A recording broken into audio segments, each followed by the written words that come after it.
Welcome to Monster Blood 2 by R.L. Stine.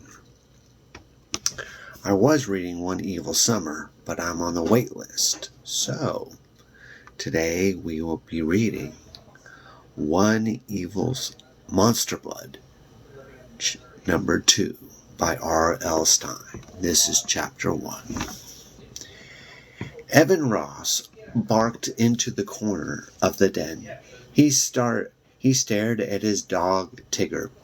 The tan cocker spaniel lowered his head and stared back at Evan with wet brown eyes. The old dog tail began to wag excitedly. "Trigger!" Evan cried angrily. "Did you eat monster blood again?" The dog tail began wagging faster. Trigger let out a low bark that rumbled like thunder. Evan back pressed against the dark paneled den wall. Trigger took a few heavy steps toward him, panting hard. His huge pink tongue, as big as a salami, hung out of his enormous mouth. "Did you?" Evan demanded. "Did you eat more monster blood?" The answer to Evan's question was obvious. Trigger had been a normal cocker spaniel size that morning. Now the dog stared down at Evan, as big as a pony. Trigger's furry paws, the size of elephant hooves, thudded on the den carpet. His enormous tail pounded louder than a bass drum against the side of a leather couch. Evan covered his ears as Trigger let out an excited, high-pitched bark that shook the den walls. "Stay, stay!" Evan shouted. The enormous dog panted hard, his tail wagging furiously. "Oh no," Evan thought in horror. "He wants to play." "Sit!" Evan screamed. "Sit!" But Trigger didn't know how to sit. For 10 years, 70 dog years, Evan had tried to teach Trigger to sit on command. But Trigger just didn't get it. "Where do you find the monster blood?" Evan demanded. "We all saw it disappear from thin air. Gone. It was gone. You know that stuff makes you grow and grow and grow. Where did you find it?" Trigger tilted his big head at an angle, as if trying to understand Evan's words. Then, wagging his huge tail excitedly, he started to run to Evan.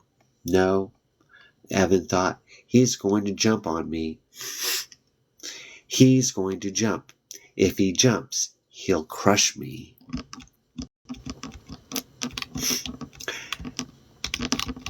An enormous glob of drool escaped Trigger's mouth and hit the carpet with a loud smack.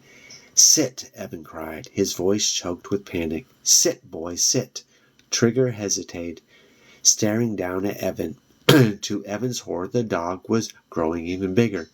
Trigger was now as tall as a horse. Where did you find the container of monster blood?" Evan wondered, his back pressed against the wall. "Where?"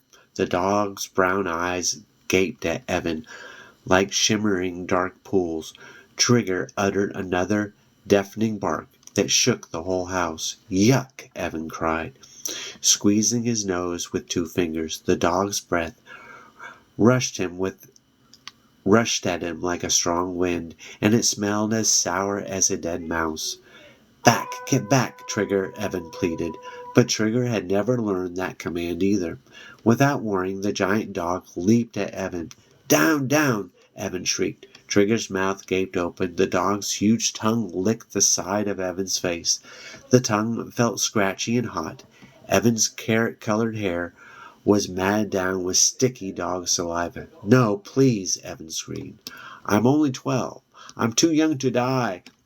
He started to scream again, but Trigger's big teeth clamped down around his wrists, cutting off his breath. "Trigger, put me down, Evan choked out. The dog's wagging tail sent a lamp crashing to the floor. The teeth held Evan gently but firmly.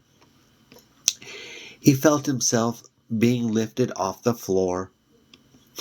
Put me down, put me down. Why wouldn't the stupid dog listen? Evan thrashed his arms and legs frantically, trying to squirm free. But Trigger held on tightly. The dog's enormous paws pounded on the carpet. He carried Evan through the hall and across the kitchen. Then he lowered his head and butted the kitchen screen door. The door slammed hard behind him. Trigger began trotting over the grass. Bad dog, Evan cried. His voice came out in a tiny squeak. Had Trigger grown even bigger? Evan was at least 3 feet off the ground now. Put me down, he cried. Sounds a little bit like Clifford the Big Red Dog.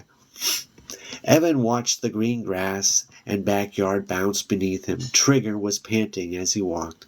The panting sounds made Evan's whole body vibrate. He realized his jeans and t-shirt were soaked with dog saliva. Trigger doesn't mean to hurt me, Evan told himself.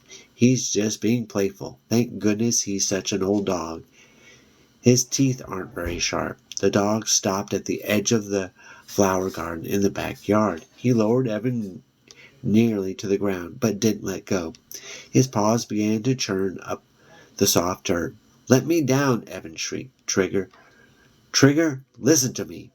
Breathing hard, his hot, sour breath pouring over Evan, the big dog continued to dig. A wave of horror swept over Evan as he realized what Trigger was doing. No, Evan shrieked. Don't bury me, Trigger. The dog dug faster, its front paws churning furiously. The soft dirt flew past Evan's face. I'm not a bone, Evan cried frantically. Trigger, I'm not a bone. Don't bury me. Trigger, please, don't bury me. All right. Are you ready for chapter 2? Ooh, I hope so. I hope so. Now, before I continue, I am the YA horror author of the book Vampire Juice. Here is the blurb.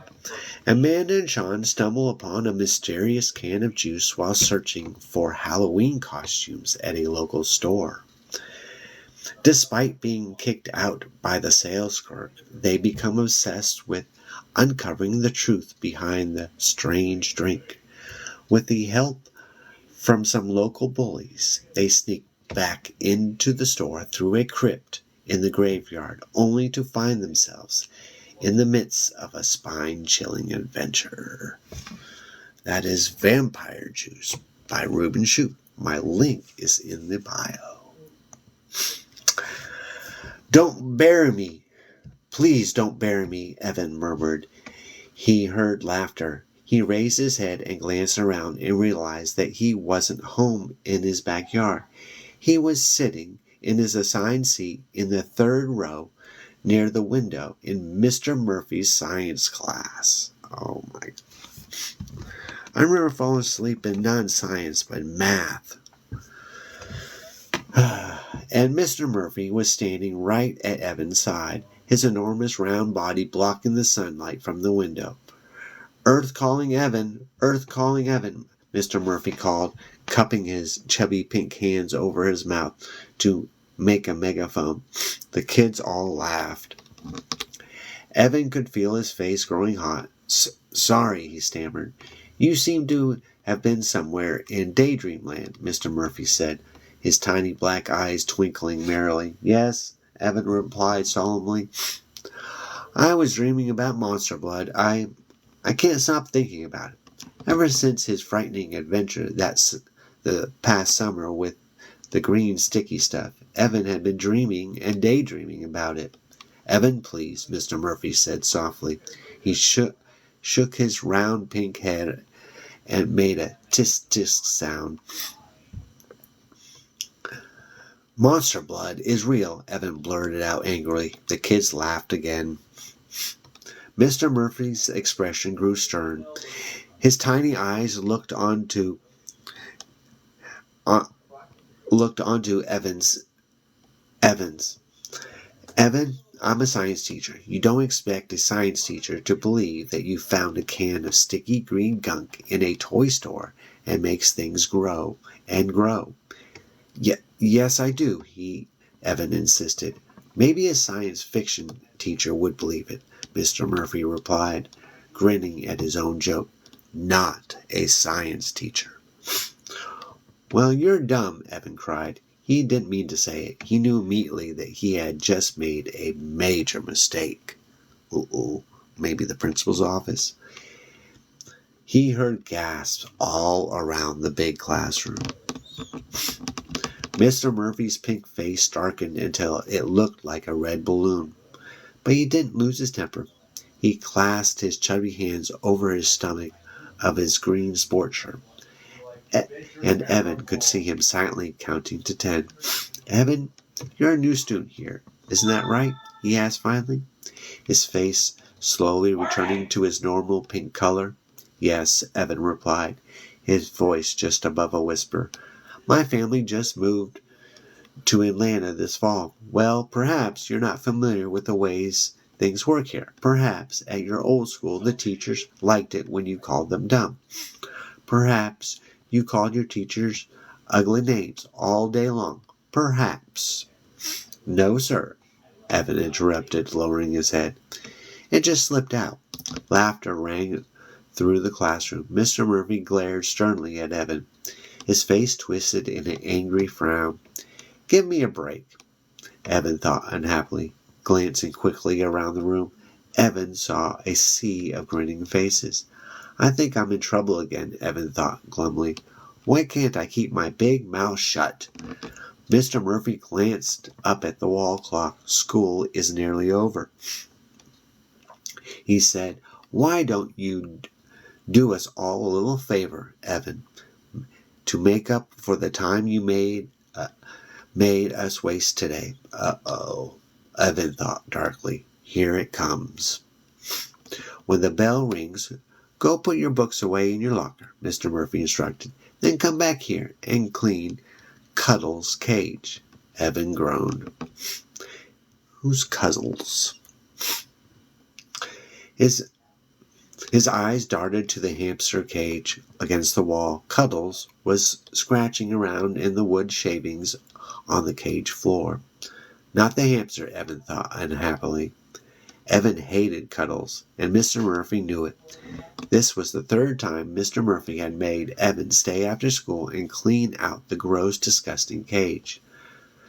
Perhaps while you clean the hamster cage, Mr. Murphy said, returning to his desk, you can think about how to do better in science class, Evan. Evan jumped to his feet. I won't do it, he cried. He heard shocked gasps all around him. I hate Cuddles, Evan screamed. I hate that stupid fat hamster. As everyone stared in amazed horror, Evan ran over to the cage and pulled. What did he pull? Opened the door and grabbed Cuddles up in one hand. Then, with an easy, graceful motion, he flung the hamster across the room and out the open window. Oh my goodness. Out the open window? Not a good idea. We are on chapter 3. For those of you just joining us, I am the YA horror author of Vampire Juice.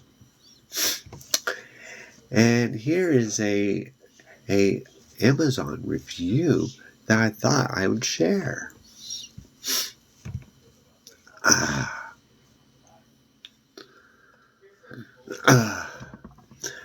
Let me see. Oh, here it is. Readers between the age of 12 and 17 are listed as the target audience for this young adult horror mystery book because it is only 150 pages long. It is ideal for rainy days spent indoors.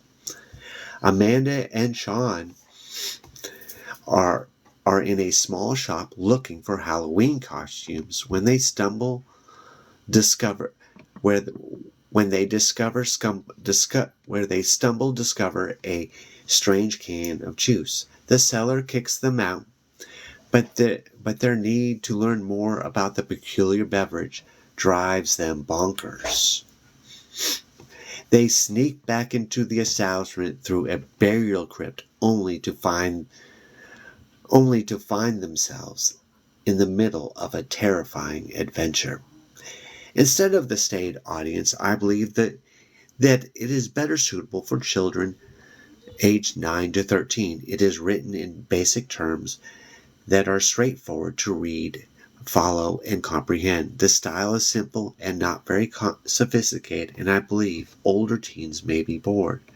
There's some creepy stuff going on as well as some hilarity throughout the pages. All right, let's continue with Monster Blood 3. Evan knew he was having another daydream. He didn't jump up screaming and throw the hamster out the window.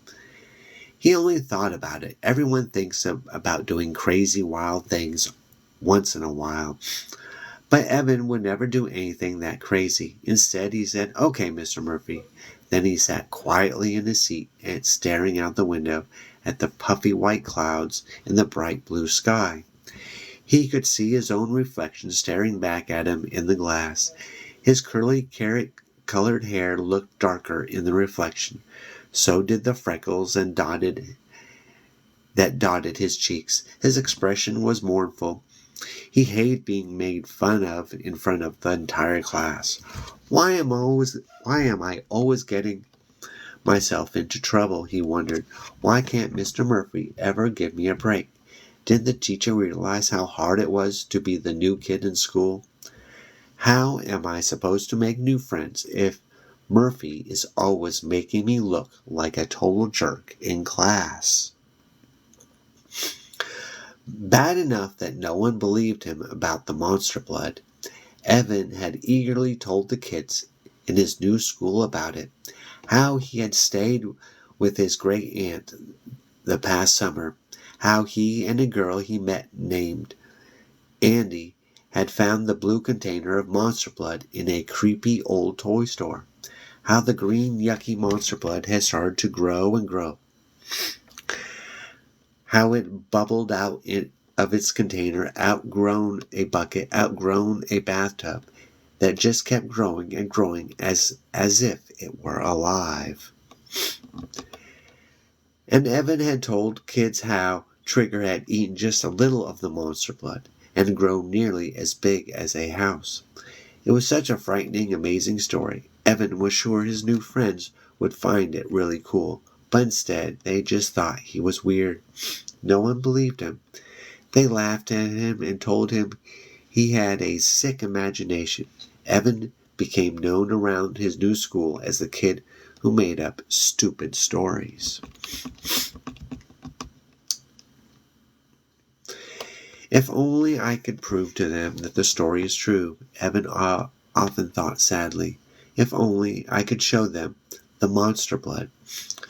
But the mysterious green gunk had vanished from sight before Evan left his great aunt's house. Not a trace of it had been left, not a trace. The bell rang. Everyone jumped up and headed for the door, talking and laughing. Evan knew that a lot of his classmates were laughing at him, ignoring him. Evan picked up his backpack and started to the door. "Hurry back, Evan," Mr. Murphy called from behind his desk. "Cuddles is waiting." Evan growled under his breath and stepped out into the crowded hallway. If Murphy loves that stupid hamster so much, why doesn't he ever clean out the cage? He wondered bitterly. A group of kids laughed loudly as Evan passed by. Were they laughing at him? Evan couldn't tell. He started jogging to his locker when something hit his leg just above the ankle. His feet flew out from under him and toppled down onto the hard floor. "Hey!" Evan cried angrily. He stared up at a big, tough-looking kid from his class named Conan. Barber. Oh my gosh. Mr. Stein.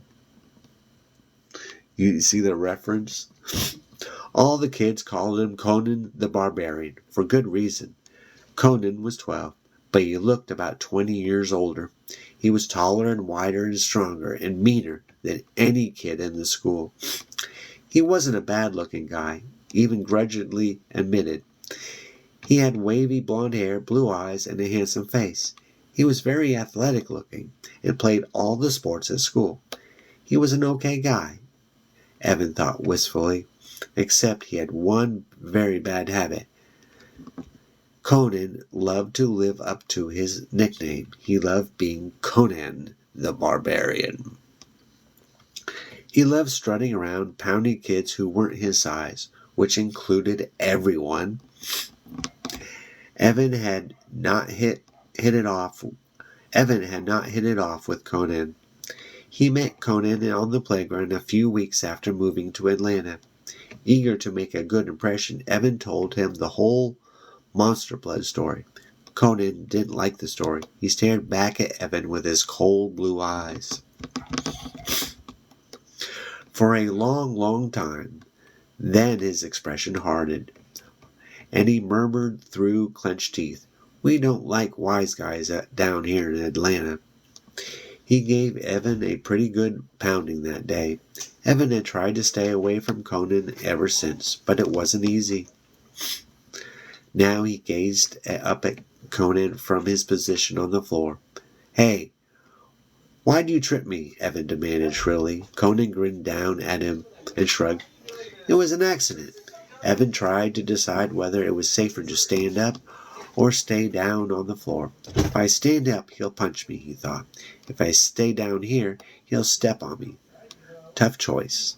He didn't get to make it. Conan reached down with one hand and pulled Evan to his feet. "Give me a break, Conan," Evan pleaded. "Why can't you leave me alone?" Conan shrugged again. It was one of my favorite replies. His blue eyes twinkled merrily. "You're right, Evan," he said with his grin fading. "I shouldn't have tripped you." "Yeah," Evan agreed, straightening his t-shirt. "So you can pay me back," Conan offered. "Huh?" Evan gaped at him.